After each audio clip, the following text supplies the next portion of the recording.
Good afternoon, ladies and gentlemen, and welcome to an outdoorsy edition of Sirhan on X, live outdoors here at the eastern suburbs of Cincinnati, Ohio, in the United States. Hope everyone out there, whatever parts of this country or the states are doing very well. Happy Victory Monday to the Texans. I'll get to you guys in a second. Hope everyone out there has themselves a wonderful November 19th, 2024. Uh, Shout out to everybody out there. My Sirhan 6 today talks about the situation in New York. I'll get to that down at the end of the show. Start with the recap of last night's game is, of course, Houston decimating Dallas. I mean, you expect anything different? I mean, Dallas just basically mailed it in. I mean, they mailed it in when they hired Mike McCarthy a couple years ago. And it was evident last year in the playoffs when Jordan Love went to Dallas for a wild card playoff game and just took them to the cleaners. They've been done ever since. I mean, Mike McCarthy's 5 minutes of fame as a head coach are over. Probably never coaches another team ever again once his contract is up here in Dallas, unless Jerry Jones gets his way or whatever. But we know how Jerry Jones is. But for Houston, they probably still more likely going to clinch the AFC South. They have the two-game lead on Indy, of course, the head-to-head because they swept the season series. C.J. Stroud's a top 5 quarterback with guys like Patrick Mahomes, Lamar Jackson, Josh Allen, and Justin Herbert. He's a bit of a slump this season, but different type of offense. Losing Nico Collins and Stephon Diggs for a significant time, Diggs for the rest of the year. That didn't help. But it basically came down to Houston doing anything and everything they wanted. Joe Mixon's in a better situation in Houston than he was in Cincinnati. The numbers bear it out. 153 total yards and 3 touchdowns. If you fantasy owners had Joe Mixon on your team, congratulations. You turned out excellent. Job well done. Kudos to the Houston Texans last night on the job well done. And Dallas, you guys are getting what you deserve. Because we try to tell you what the end result's going to be. Year in, year out, you guys over there in Big D are so short-sighted, delusional, have the sick-headed obsession of wanting to put your team in the Super Bowl category with all the others like that's going on right now. You guys don't deserve it. You're not even the third best team in your division right now. I mean, you're better than the Giants, but what is that really seeing at the end of the day? Nothing. But because you're not better than Philly, you ain't not better than Washington. I mean, those two have the better quarterbacks, better head coaches, better ownership up and down the floor, and it's been exposed right now. You guys are getting what you deserved. So I'll get to you in a split second. But for Houston, I still think they're maybe a team that's going to do little noise in the AFC playoffs. But you talk about the top teams being Kansas City and Baltimore. Now you add Pittsburgh into the mix. I don't think they're in that category. I mean, C.J. Stroud, I don't want to say he had a sophomore slump or took a step back. Maybe a different reconfiguration of the offense because they added Joe Mixon. And, of course, losing Stephon Diggs for the year and had Nico Collins out for a while. Came back last night. But I still think they're going to be fine. They're going to win the AFC South, probably get a home playoff game and win that.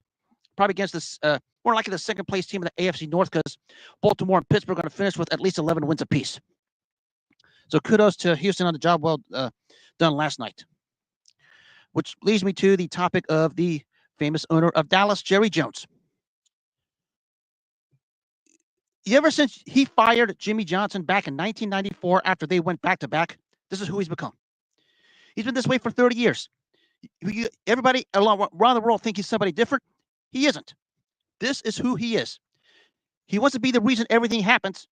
And when he fired Jimmy Johnson, he basically revealed his true colors. And we have people in Dallas still thinking he did the right thing. You guys were gift-wrapped the Super Bowl in 1996 because Neil O'Donnell threw intentional interceptions to Larry Brown in Super Bowl 30. But other than that, what did you really deserve? Nothing.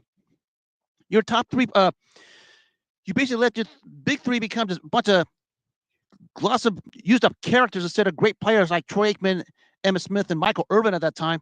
And you guys were on the verge of an all-time dynasty. I mean, you had 2 back-to-back Super Bowls where you basically were head and shoulders above everybody else in every facet of basically every position in the NFL at the time.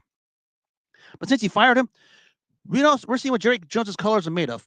Every time I see Jerry Jones, I just think about how he just single-handedly ruined a dynasty because Jimmy Johnson got the rightful credit and he didn't, and it really hurt Jerry Jones. We all know this. Everybody can lie for Jerry Jones all they want. I'm not going to listen to it. I'm not going to entertain it. because you guys are just blunt liars for a man who's just a flat out used up narcissist who seeks attention and wants to stick his nose where it shouldn't. Because when it comes to the players, you guys know Jerry Jones always wants something to say, and he doesn't know how to shut up and let the team be. That's why they're in this mess. He had the bad hire here with Mike McCarthy. He had a boatload of bad hires. I can point them up and down. The only one he did was Bill Parcells, but he ran Parcells out of Dallas a few years ago because he wouldn't let Bill Parcells coach Terrell Owens. That's Jerry Jones for you.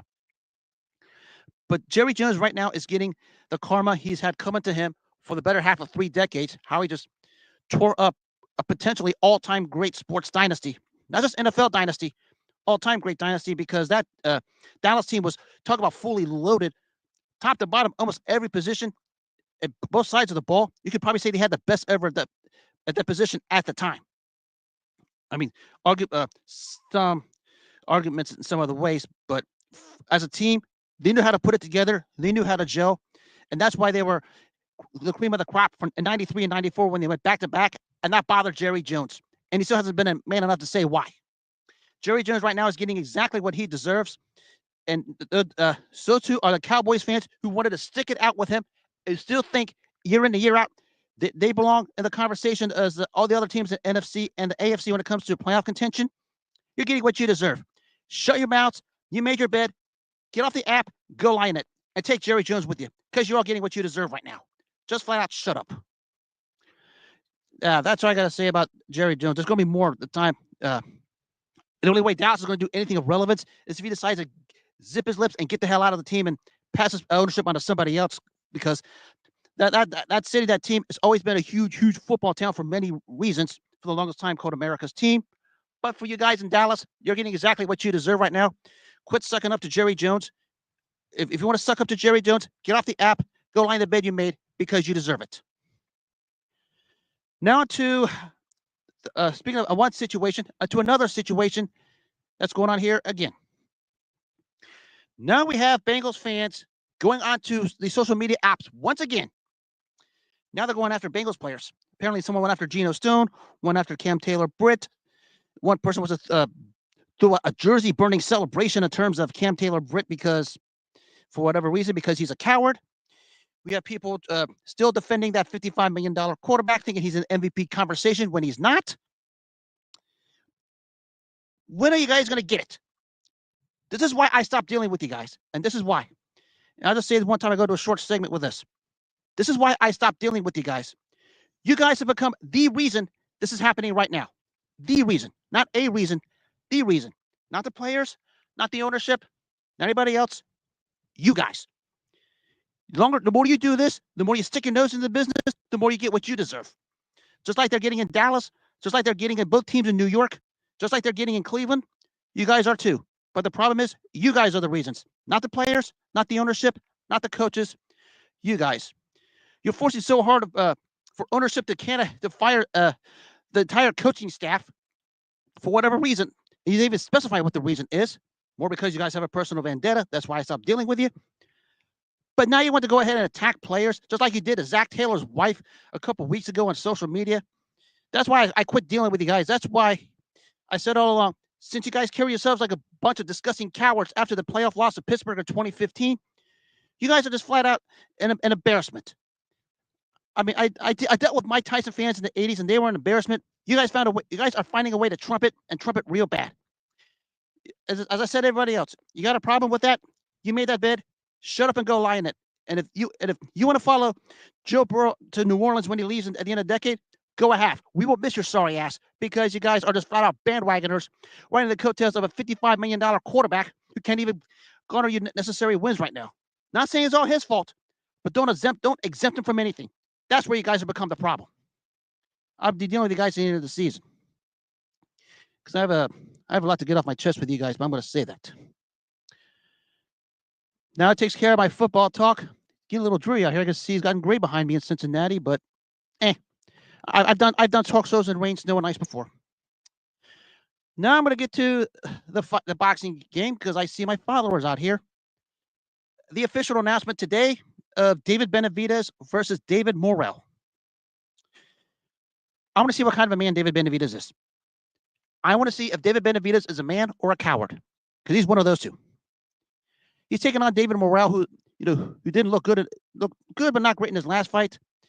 But if David Benavidez thinks he's in the conversation as Canelo Alvarez, Utter Better Beef, Dimitri Bivol, or on, he get this guy out of here in less than 3 rounds, if he's man enough. He wasn't man enough to knock out Alexander Gvozdyk in his last fight, the same Alexander Gvozdyk who was 3 years removed from anything of relevance. Now we're going to find out is what kind of a man he is if he can get rid of David Morrell in less than 3 rounds. Because he has all the advantages in this fight, at least on paper. If he's man enough, if he's the man he says he is, David Benavidez would get in that ring, dog walk David Morrell in less than 3 rounds, and get the job done. We're going to find out if he's a man or not. I mean, I like David Morrell. He's got a unique style to him, coming out of the southpaw stance. He looked very good except his last fight, basically because the guy he fought was trying to survive. But I want to see what kind of a man David Benavidez is. If he thinks he's in that Canelo Alvarez conversation, Dimitri Bivol conversation, Utter Better Beef conversation, he would shut his mouth, quit being a coward, take this guy out in 3 rounds, and call one of those 3 guys out to his next fight. I'll make my prediction on this when the close of the fight comes. But I am really stoked for this, like everyone else. I want to see what kind of a man David Benavidez is, what kind of a man David Benavidez can be, because he hasn't been a man since he stepped into the ring. He had every chance to call out Canelo Alvarez. He chose to be a coward and chicken out. He goes to light heavyweight. Now he's after the Bivol Better BF thing resolves, he has a chance to call them out. He hasn't had the balls to do that yet. He's still a coward until proven otherwise. That takes care of that. Of course, I know Tommy Fury's got a fight coming up. I'm not entertaining that because he's Tommy Fury. He's just like all the Furies, nothing but characters at this point. Hopefully, when Alexander Usyk beats Tyson Fury in the rematch, the Furies are done and out for good because they're all nothing but a bunch of characters. They're nothing of significance. Now we're going to divulge to a historical aspect that took place this week. Every fight has their own coming out parties, just like every athlete does. They come over and burst into the scene on the one night they're here. I can point to a boatload of these every single which way possible. We were introduced to a Mexican fighter 37 years ago from Culiacan, Sinaloa, Mexico. I can't even pronounce that right. Fellow by the name of Julio Cesar Chavez. After 10 successful title defenses of a super featherweight title, he makes his lightweight debut on free HBO. You have to pay for it. Free HBO. This was a free preview weekend, challenging the standout lightweight Edwin Chapo Rosario. Edwin Rosario was like a Tank Davis of his time. They're like Tank Davis, a brutal punching lightweight. When he hits you, you're on the canvas. I mean, Edwin Rosario was like that. I mean, year before, he fights Livingstone Bramble to win a title. Livingstone Bramble has his guard on all fours. Rosario punches through the guard, puts Bramble on the floor on all fours, and is counted out. That's a brutal puncher Edwin Rosario was. Of course, before that, known for his tough fight with Hector Camacho, which he took the macho out of Hector Camacho. The history speaks for itself. But this was what Julio Cesar Chavez's lightweight debut was. The premier puncher of his time in those weight classes. I mean, that's what Edwin Rosario was. Because everybody likes to talk about betting money. This one went back and forth. I mean, it was 6-5 Rosario to even, to 6-5 Chavez to even, to 6-5 Rosario to even, and the final tally was about 6.5-5 in Chavez's favor. They pulled 15 respected panelists for this fight. 8 picked Chavez, 7 picked Rosario. This was the closest thing to a down, straight to middle pick 'em fight you could have at that time of those weight classes. 5 years before this, because this was, again, the Mexican-Puerto Rican standout, this was 5 years after the giant Mexico-Puerto Rican fight they had between Salvador Sanchez and Wilfredo Gomez. This rivalry sort of died down for a minute because nobody in either country stood out. Largely because Sanchez just dog-walloped Wilfredo Gomez, and Wilfredo Gomez was sort of irrelevant after that. Got a gift-wrapped a couple championships, being gift-wrapped because he was promoted by Don King. But, of course, shortly after that was a tragedy of Salvador Sanchez, and Mexico was looking for another heroic, iconic figure to cheer on because of the unfortunate tragedy of the late Salvador Sanchez. God rest his soul. Enter Julio Cesar Chavez against Edwin Rosario. the question coming in, because Rosario was this brutal puncher, is whether or not Julio can take his punch. Because he beat up Hector Camacho, basically beat the macho out of Hector Camacho despite this controversial decision loss. Put Livingstone Bramble, who has never been knocked down or out, on all fours of the punch through the guard and kept him down for the count. And nobody knows what would happen if Chavez would take his punch. Basically, the build-up through this fight, you don't have to do much. It was Mexico versus Puerto Rico. Rosario shooting his mouth. Chavez is looking at him, laughing, saying whatever. Rosario, of course, throws the throat-slashing gesture to his face. But all that didn't matter because basically the fight was over in the end of the first round when Chavez decided to just bum rush with anything Rosario hit him with, pin him on the ropes, pin him on the corner, and just batter him from pillar to post. It was basically that way the entire fight. I mean, every Rosario who can basically punch a hole through your face if you wanted to, didn't even dent Julio any time at all during this fight. Didn't even dent him. And Julio just walked through him like you could picture a hot knife going through butter, because that's what he did to Edwin Rosario on this night. Just batter him from pillar to post, up, down, left, right, combinations, body, head, split Rosario's lip. End of the 8th round, really, really hurt him with just a simple left-right combination, and Rosario was just hanging on for dear life. Now the left eye swollen to the size of a lemon because Chavez was having success with overhand rights all fight long. Rosario got a couple solid shots here and there, but didn't really do any damage. End of round 10, Chavez really started to pour it on. In the 11th round, the beating was so merciless that Rosario's corner just threw in the towel. Need I remind you, I'm not big on stats in sports. I'm not big on punch stat in boxing because punch stat is subjective. In that 11th round before the fight was stopped, according to punch stat, Chavez landed 73 out of 91 punches. 73 out of 91. He couldn't miss Edwin Rosario. Everything he threw, he hit, and everything he hit, he did damage. I mean, Edwin Rosario's face was chopped up like liver. What can you say? I mean, I remember watching this fight as a kid. I was just in awe because, first 2-3 rounds, even though he wasn't known as a big puncher, I mean, it didn't show much because Julio's not, a heavy puncher like Rosario, just gradually beating him down. But when we see the 7th, 8th round, the damage is done, that stuff adds up. I mean, Julio was never a guy that was going to knock you out in 1 or 2 rounds. I mean, that was never his mantra. I think of all his knockouts, he only had like 8 first-round knockouts. But this guy came on and just gradually broke down, beat down Edwin Rosario the same way he did everybody else, like Meldrick Taylor, Hector Camacho, Greg Haugen. List goes on and on. But the beating and the demolition he gave this, probably the most brutal puncher, and just took his punches like it was nothing. I haven't seen anything like it. Maybe the most modern thing I can think of was how Evander Holyfield beat Mike Tyson the first time. Same parallels. Every time the puncher hit the other guy, didn't do damage. But when the other guy hit him, didn't seem like much, but it added up, and that's what the end came. It was a breakout night for Julio because he ascended to the all-time great stature. Of course, a lot of people want to call him every name of the book. Have at it. I don't care.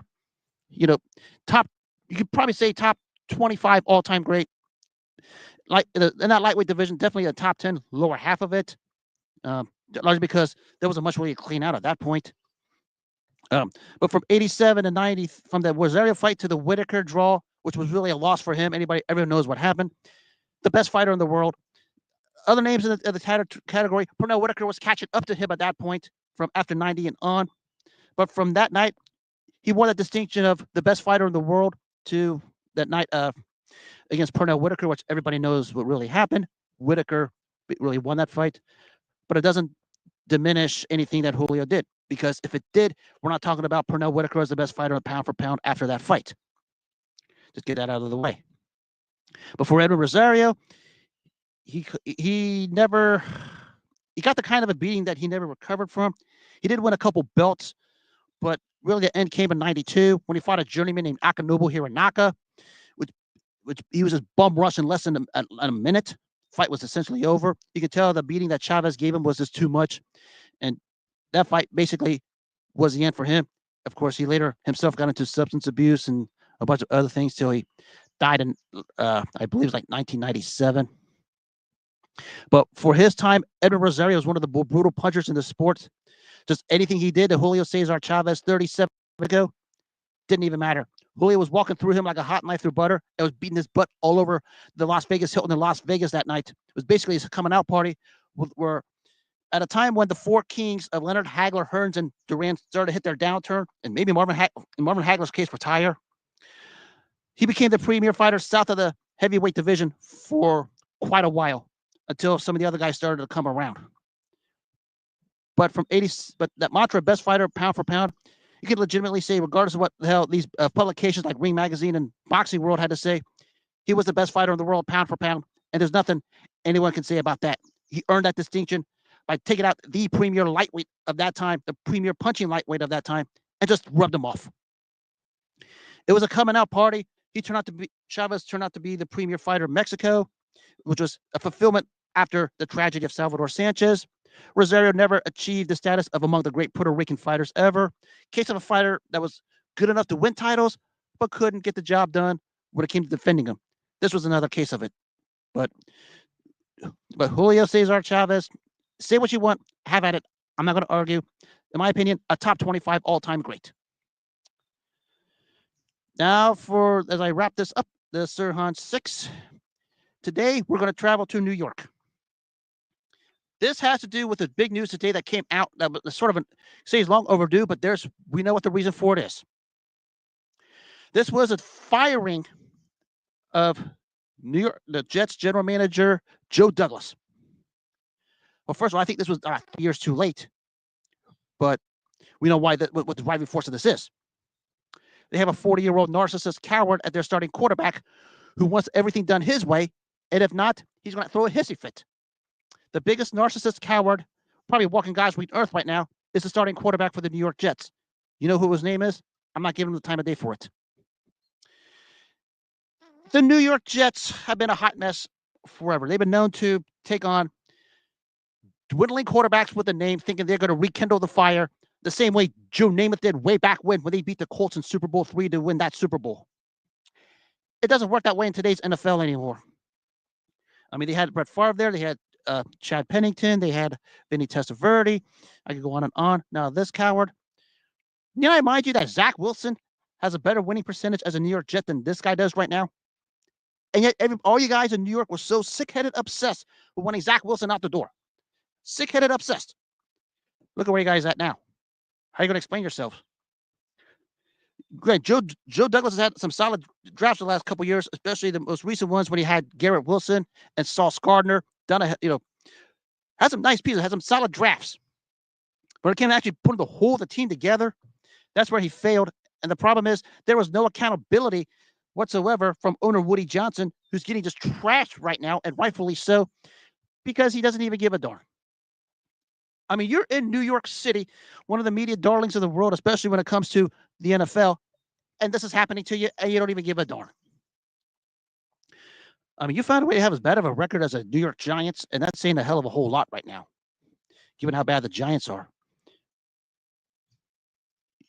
When you guys finally figure this out, that your elephant in the room is a 40-year-old narcissist coward starting at your quarterback, the one you broke the bank for, to get from Green Bay, who's right now laughing at you. When you realize that the elephant, when you get that big elephant out of the room, then you start to actually start doing something serious. But that 40-year-old narcissist coward as your starting quarterback is why you're in the mess you're in. That's why you've been in the mess you've been in last season, because he feels a need to throw his weight around, act like he's the total general manager, de facto general manager, and make the decisions necessary for his own benefit. I get star athletes like to make their own influences, their own, have their own say-so. Not a problem. It's one thing to have an influence or a say-so, but it's another thing to have total control like this guy is in New York doing the things he did. He fired Robert Saleh. The team's won of 5 since. He basically Mike Williams out the door because he threw an intentional interception to Ron Johnson that Monday night game against Buffalo and blamed it on Mike Williams. Mike Williams caught a game winner for Pittsburgh against Washington last week. And where is he? And now we have this. I mean, to call New York a mess right now, I'm going to be too nice. Because it's more than that. You have a 40-year-old narcissist coward as your starting quarterback. That's the elephant in the room. and you still want to keep him there just because you don't have it in you to move him out, all because you forked out insane draft capital to get him. Until you get him out of the room, you're going to be in this mess for a while. He's the reason why this is happening. Everybody knows it. You don't have to be this Albert Einstein to know this. You don't have to be the Harvard grad with a GPA of 4.0 to know it. Everybody knows it. The average homeless bum down here at 5th and Vine in Cincinnati, they probably know it. That's how bad it is right now for you guys in New York. But you guys still want to ride this guy's coattails, acting like this guy's going to be back to his MVP form when the guy was average, an underachiever with all the MVPs and number one seeds they had in Green Bay. Congratulations.